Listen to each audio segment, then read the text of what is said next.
저희가 준비한 두 번째 돌직구 신문은요. 바로 어제 펼쳐졌던 슈퍼 수요일, 슈퍼 청문회에 관한 뉴스입니다. 특히 강경화 후보자에게 모든 언론의 시선이 집중됐습니다. 먼저 강 후보자에 대해서 제기됐던 수많은 의혹에 대해서 여당인 민주당 의원조차 이건 아니다, 이렇게 지적했습니다. 들어보실까요? 청문회 인사 과정에서 불거진 다양한 부적절한 사례들이 많은 국민들에게 실망을 주었고 고위공직자로서의 부적절한 처신이라는 비판도 직면해 있습니다. 이번 청문회를 통해서 후보자께서는 진정성 있는 솔직한 청문회가 되고 국민들의 의혹을 풀어주실 것을 다시 한번 당부드립니다.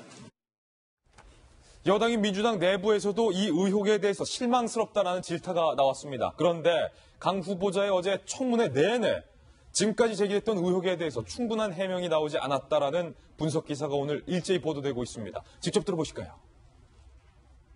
정말 제 기억이 그렇게밖에 못 미치는 것에 대해서 정말 죄송스럽게 생각합니다. 저도 좀 더 기억이 났으면 좋겠습니다만 정말 기억이 나질 않습니다. 너무너무 죄송합니다. 그렇습니다. 저희 부부는 처음부터 그렇게 살아왔는데 그래서 남편이 관리하는 재산 부분에 대해서 저도 잘 알지 못하고 거제도로 완전히 주민등록을 옮기고 난 다음에 은퇴 생활을 좀 더 유익하게 지내기 위해서 그래서 그 임야를 사서 나무를 심겠다 하는 생각을 한 것 같습니다.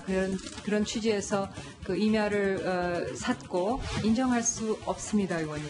수백 페이지 되는 논문을 쓰는 과정에서 일부 그 따옴표라든가 그 각주를 통해서 분명히 이것이 어디서 왔다 하는 부분에 대해서 몇 군데 그런 미진한 점이 있었으면 제가 분명히 실수였습니다만 전체적으로 봤을 때 이건 수백 페이지에 달하는 저의 작품이었고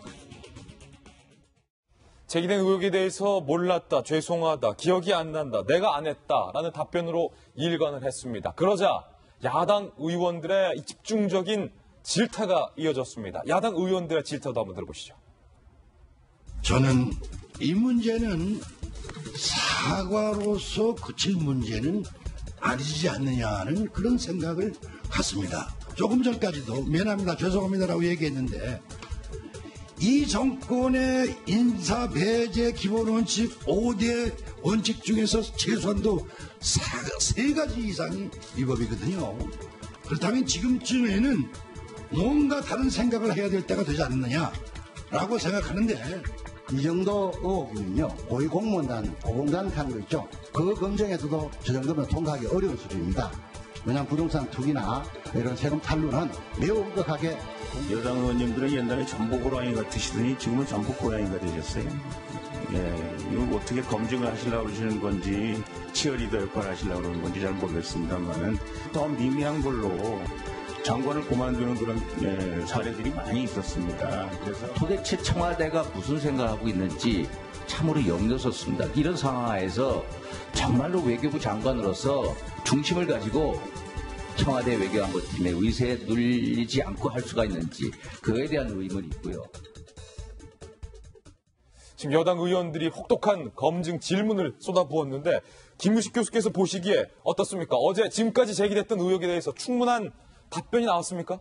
우선 이제 청문회라고 하는 것은 자질과 도덕성 그리고 이제 정책 능력에 대한 전문성을 검증하는 자리 아닙니까? 그러면서 본다면 뭐 뒤에 가서 정책 전문성에 대한 이야기는 하겠습니다만 우선 제기됐던 의혹에 대한 설명 과정이나 해명 과정이 석연치 않은 건 여전해 보입니다. 여전히 석연치 않았다. 네, 그러니까 사실은 위장 전입에 대해서도 제가 여기 이 자리에서 한번 말씀드렸습니다만 인사수석이 처음 발표할 때 선제적으로 친척집에 위장 전입했던 것들을 좀 이해해 주기 바란다라고 했음에도 불구하고 수일 동안 청문회 준비하는 과정 동안 언론에 의해서 이게 친척집이 아니라 이화여고 교장명의로 된 전세집이었다는 것이 밝히기 전까지는 스스로 밝히지 않았어요. 예. 이건 명백하게 그냥 넘어가려는 의도가 있었기 때문에. 속이려는 의도가 있었던 그렇죠. 거다. 그러니까 거짓말을 분명히 하고 있다는 것이고요. 그런데 어제 그 부분에 대한 지적이 나자 17년 전이라 기억이 잘 안 난다고 하고 있지 않습니까? 그리고 또 하나는 어제 또 새롭게 나온 겁니다만 이화여고가 자사고로 간다는 것을 알고 있었느냐는 질문에 대해서도 몰랐다.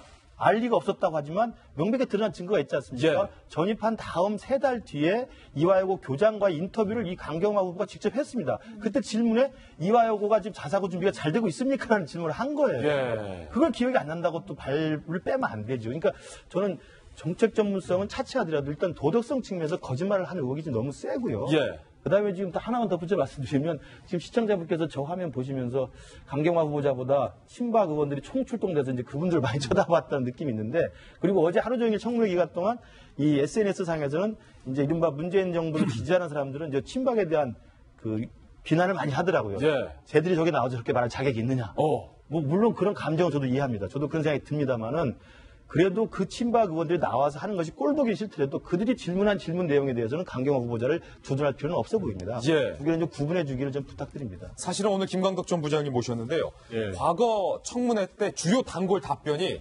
기억이 나지 않습니다.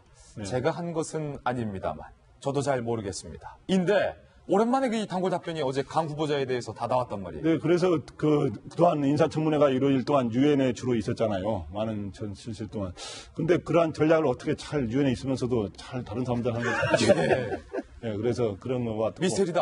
네, 어저께 보면은 답변이 보면 크게 말하면 죄송하다라고 한 거는 뭐냐면 두 가지 점에 대해 죄송하다 그랬어요. 예. 위장 전입, 그다음에 증여세 세금 탈루한 부분 그 부분에 죄송하다고 했는데. 나머지 대부분은 몰랐다. 그리고 내가 안 했다. 그러면서 주로 뭐를 했냐면은 봉천동의 그 소위 다운 계약서라든가 그런 투기 의혹에 대해서는 다 어머니가 다 했다. 엄마가 했다. 그다음에 거제도의 부동산 투기 의혹에 대해서는 다 남편이다. 남편이 했다. 한 거지. 사실은 내가 어머니를 많이 모시느라고 남편하고는 사실 재산을 사실상 서로 따로 관리를 해왔다.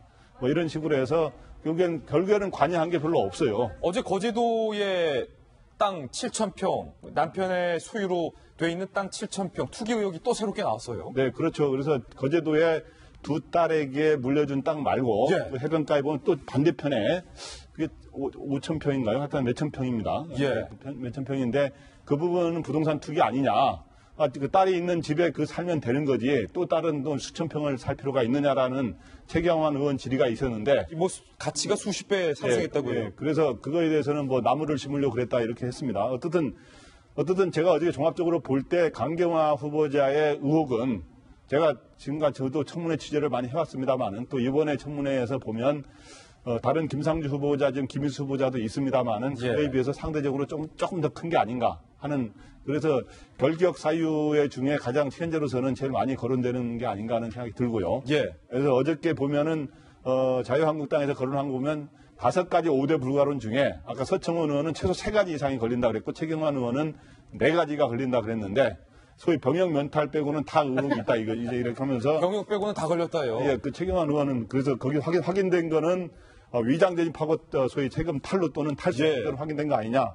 그다음에 논문 표절하고 부동산 특기는 의혹으로 했는데 최종 확인된 건 아닙니다. 현재 의혹 단계인데 이렇게 하면서 이제 물러나야 되는 거 아니냐라는 입장을 취했는데 또 하나는 그 정책 능력이 또 중요하지 않습니까? 예. 근데 이제 그거에 대해서는 굉장히 외교관으로서 유엔에서 그 정도 직위를 맡은 거로 봤을 때 굉장히 능력이 있는 거 아니냐라고 하는 이야기가 있었는데 그 점을 어저께 여당 의원들이 많이 옹호를 하고 변호를 했습니다. 근데 그 점에서도 보면 어저께는 주로 유엔의 가치 어쩌고저쩌고 하면서 주로 굉장히 원론적인 답변만 이루어졌다는 데서 약간의 좀 한계가 있지 않았느냐 하는 이런 지적이 있었습니다. 예.